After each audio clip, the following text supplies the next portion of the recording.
Penyitaan pelajar lepasan sijil pelajaran Malaysia SPM dalam pendidikan teknikal dan vokasional TVET dijangka meningkat kepada 70% menjelang 2030 di bawah rancangan Malaysia ke-13 RMK13.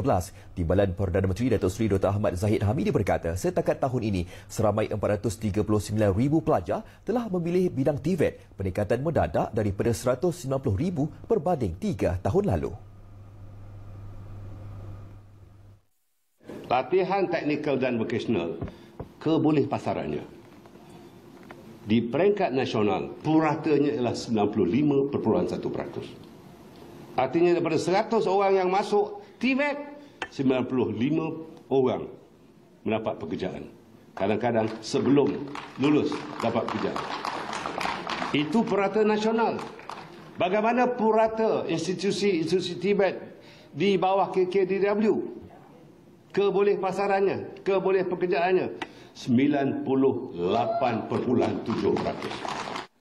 Dr. Ahmad Zahid yang juga pengerusi Jawatankuasa TVET Negara berkata, terdapat graduan TVET yang memiliki sijil kemahiran Malaysia SKM3 yang bersamaan dengan SPM mendapat gaji permulaan sebanyak RM2,500, manakala pemegang SKM4 yang setaraf dengan diploma dibayar gaji permulaan sebanyak RM3,500. Bagi SKM 5 yang sama taraf dengan ijazah bachelor degree, gaji dia RM5,000.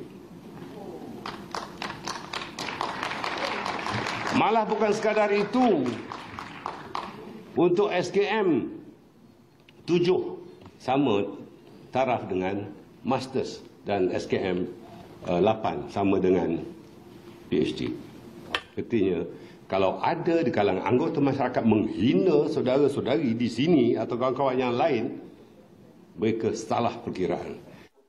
Beliau turut memberi jaminan kerajaan akan terus memberi tumpuan kepada pemberkasaan TVET dan ini dapat disaksikan menerusi peruntukan yang semakin meningkat saban tahun daripada RM6.8 bilion pada 2023 kepada RM7.9 bilion pada tahun 2026.